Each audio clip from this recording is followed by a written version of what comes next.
Bien-aimés dans le Seigneur, vous qui nous suivez en ce net moment, soyez bénis au nom de notre Seigneur Jésus-Christ. Prions ensemble. Seigneur, nous te bénissons, nous te dédions ce moment. Ouvre notre intelligence et notre sagesse. Aide-nous et donne-nous la capacité de comprendre la prophétie et à sonder les Écritures. Merci, cher Saint-Esprit, au nom de Jésus-Christ. Amen. Alors, je pense que au numéro passé, nous avons parlé sur le mystère du bois ou la révélation sur le bois. Alors, j'aurais voulu à ce que nous restons encore là. Il y a assez de choses à dire sur ces points. Alors, lorsque j'ai lu les Écritures dans le livre de 1 Roi, chapitre 5 et au verset 18e, la Bible me dit, pour la construction du tabernacle, donc pour la construction du temple de Jérusalem, Salomon a demandé l'aide de Hiram, qui était le roi des Tyriens ou roi des Tyr.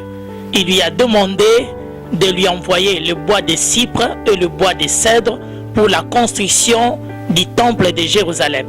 Alors, il y a eu échange. De l'autre côté, Hiram a donné à Salomon le bois de cèdre et le bois de cypre. Et de l'autre côté, Salomon a donné à Hiram l'huile, le bleu et l'huile. Alors cet échange semble être normal, mais pour nous les allégoristes, c'était un mélange. Le bois qu'on doit construire avec le temple de Jérusalem vient chez les nations, vient des nations. Et de l'autre côté, Salomon est en train de donner aux nations le bleu et l'huile. Ça veut dire que le meilleur de bois ne se trouvait pas en Israël. Israël avait une carence en matière de bois. Et Israël avait le bois si seulement il achetait chez d'autres nations. Ok, cela signifie, Christ est en train de nous dire que si il m'est arrivé ainsi, moi le bois vert, qu'est-ce qui vous arrivera à vous le bois sec? Dans ces termes-là, le fait que le bois est venu chez Hiram pour venir construire le temple de Jérusalem, cela est une prophétie qui veut signifier que c'est nous les nations qui donneront le bois à Israël. Et Israël de son côté nous donnera l'huile et nous donnera le bleu, donc la farine. Or que nous avons reçu de l'Israël la parole. Nous avons reçu de l'Israël le Saint-Esprit. La parole était une propriété de l'Israël, c'est que le bleu. Et le Saint-Esprit était une propriété de l'Israël, c'est-à-dire l'huile. Parce que nous verrons dans la chambre haute, les 120 personnes qui ont été là, qui ont reçu le Saint-Esprit, c'était d'abord des Juifs. Et maintenant, quand Pierre descendra de la chambre haute, va prêcher les 3000 personnes, nous verrons que le Saint-Esprit va aller aussi chez les nations. Ils nous ont donné la parole et ils nous ont donné les nations. Cette église qui a commencé d'abord comme une église juive a fini par devenir une église des nations. Israël nous a donné le bleu, la parole de Dieu que nous tenons maintenant dans nos mains. Israël nous a donné le Saint-Esprit et de notre côté, nous leur avons donné le bois. Alors, Israël nous a donné le Christ et nous a donné le Saint-Esprit. Je disais, il nous l'a donné comment? Au travers de la prédication de l'apôtre Pierre, les nations ont crié à l'évangile, les nations ont reçu aussi le Saint-Esprit, donc nous avons reçu l'huile et la farine. Mais de notre côté, quand l'église sera enlevée, Christ retournera auprès de l'Israël par quel mécanisme? Au moyen des deux témoins qui viendront évangéliser Israël. C'est l'image qui est montrée chez la veuve de Sarepta. Elle est sortie hors de la ville pour aller chercher 2 morceaux de bois et le faire ramener parce qu'elle avait déjà la farine, elle avait déjà l'huile, mais elle manquait 2 morceaux de bois. Et l'huile qu'elle avait aussi avait une petite quantité. Aujourd'hui, il y a une petite quantité qui est donnée à Israël, qui lui est donnée afin de garder les éléments prophétiques et les éléments eschatologiques. Mais elle n'a pas assez de quantité pour édifier. J'aimerais dire à un enfant de Dieu, nous sommes la dispensation de l'église. Voilà pourquoi je ne me distrais pas à écouter les rabbins d'Israël. Ils ont une petite huile qui leur aide à vivre prophétiquement l'eschatologie. Mais pas une huile qu'on peut consommer, une huile qu'on doit garder, ou soit qu'on doit se le mettre sur le corps. Il y a assez de choses à parler sur ça, on en parlera. Mais j'aimerais encore ouvrir une petite parenthèse. Je disais, le bois est un bon conducteur. Pas n'importe quel bois. et beaucoup plus le bois sec. Voilà pourquoi Christ a laissé seulement 120 disciples. Mais quand les disciples sont sortis ces jours-là, à la chambre haute, 3000 personnes se sont converties parce qu'ils étaient de bois sec. Et aujourd'hui, nous trouvons des millions de chrétiens dans le monde. Pourquoi? Parce que nous, le bois sec, nous sommes de très bons conducteurs. Vous savez, un jour, j'ai parlé à un homme de Dieu, je lui ai dit, quand Christ dit, si il m'est arrivé ainsi, moi le bois vert, quel était le message de Christ? Un homme de Dieu m'a dit, Christ disait, bois vert, moi qui est saint. Non, Christ ne disait pas ça.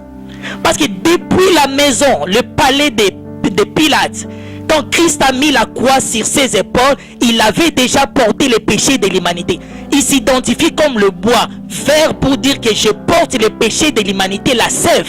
Et par contre, il dit que vous, le bois sec, c'est-à-dire il nous a traités, nous, de saints, et lui de pécheurs. Parce qu'en ce moment-là, Christ n'était pas saint. Il portait le bois, donc il portait les péchés de l'humanité. Nous qui n'avons pas la sève, donc les péchés, cela montre la sainteté. Alors Christ voulait nous dire que nous devons vivre une vie de sainteté. Alors regardez même en termes de qualité. Nous voyons que Moïse a fait l'autel avec le bois d'acacia, mais Salomon a fait l'autel avec le bois de cèdre. Il y a deux autels, l'autel de Moïse avec le bois d'acacia et l'autel de Salomon avec le bois de cèdre. C'est que le tabernacle qui est construit en plein chemin, en désert, est différent de celui qui est construit en plein Canaan. Or que nous vivons maintenant le moment du désert où Christ se présente comme acacia. Mais quand nous serons dans la terre promise, la véritable d'ailleurs, le ciel, le paradis, Christ quittera acacia et deviendra cèdre. C'est une prophétie. Beaucoup des éléments sont écrits dans les Écritures, sont des vérités scellées. Alors nous devons comprendre c'est quoi l'acacia et c'est quoi les cèdres. L'acacia nous parle de quoi? Les cèdres nous parlent de quoi? Pourquoi Moïse utilise acacia? Oui, évidemment. Ils ont fait l'arche avec le bois qui venait chez les nations. Et Salomon l'a couvert d'or. À l'intérieur, il avait l'acacia et dehors, il y avait l'or. Ok, attention. Christ, en venant pour la première fois sur la terre, n'a pas porté l'or, il a porté les reins. C'est l'autel qu'on a fait porter les reins parce que physiquement, sa gloire n'était pas manifeste. Mais quand il viendra à la tête de l'Israël, là maintenant, l'acacia qui était cachée à l'intérieur sera changée en cèdre. Il vient maintenant comme le roi à la tête d'Israël et sa divinité sera visible. Ok, quand il est venu pour la première fois en Israël, sa divinité n'était pas visible.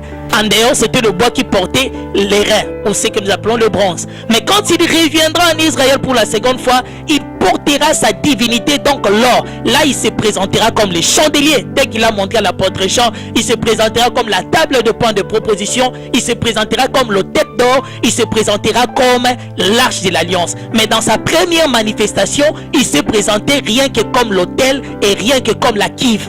Il a caché sa partie arche, sa partie table de point de proposition, sa partie chandelier et sa partie autel de parfum. Bien que j'ai dit il l'a caché, c'est-à-dire il l'a manifesté en partie mais pas en totalité. Le mystère de bois, chacun de nous doit savoir que le bois a été beaucoup cité dans la Bible, beaucoup utilisé dans la Bible parce qu'elle a joué un rôle important dans la conception de l'allégorie de Dieu, dans la conception du langage de Dieu et dans la conception des ustensiles liés au temple. Nous ne pouvons pas mieux comprendre la Bible si nous ne comprenons pas aussi le bois. Alors lorsque je sonde les Écritures, dans le livre de 2 Samuel, chapitre 6 au verset 5e, la Bible me dit que la plupart des instruments sont fabriqués par le bois. Donc le bois sert à fabriquer les instruments de musique. Donc quand Christ dit, s'il m'est arrivé ainsi, moi le bois vert, qu'est-ce qui vous arrivera? Le bois sec. Ok. Le bois sec permet de fabriquer les instruments. J'aimerais dire à un enfant de Dieu, nous avons évoqué la fois passée en parlant de la valeur ajoutée. Tu dois être un instrument de musique. C'est à partir de bois qu'on fabrique des instruments. Dans l'église, chacun est un instrument de musique, chacun donne un son approprié.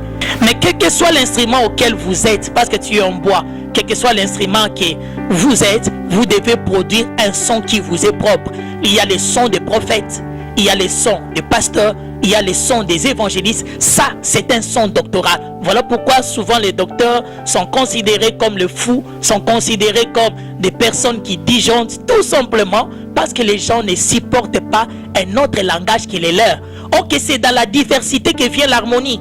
Même quand nous prenons 5 instruments de musique en train de jouer au même moment, c'est la diversité qui crée l'harmonie. J'aimerais dire à un enfant de Dieu, accepte mon langage. Moi aussi j'accepte ton langage. C'est dans la diversité qu'il y a l'harmonie.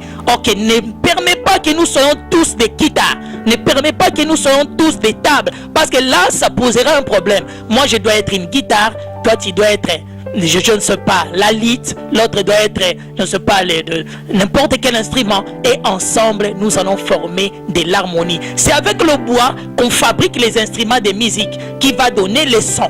Ok, dans chacun de nous, si nous voulons produire les sons, si nous voulons réellement produire les sons, nous aurons besoin des cordes. Voilà pourquoi David nous parle de la guitare à 10 cordes. Ok, la guitare à 10 cordes, c'est d'abord la loi de Moïse. Les cordes sont les lois. Les 2 tables de commandement sont des guitares.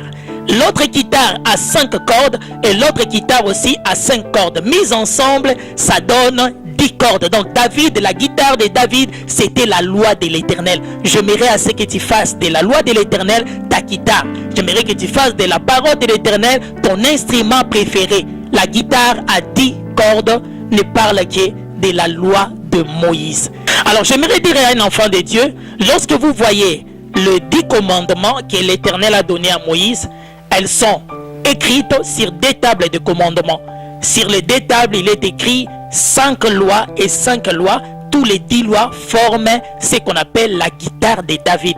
Ok, durant tout l'Ancien Testament, il n'y a qu'une seule table qui a été mise en exercice. Pourquoi je dis ça? Parce que Moïse a beaucoup plus parlé des péchés que l'homme a commis envers Dieu.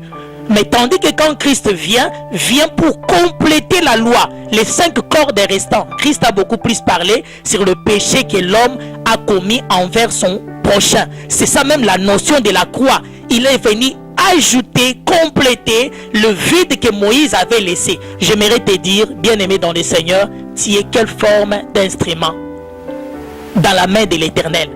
Tu es quelle forme d'instrument?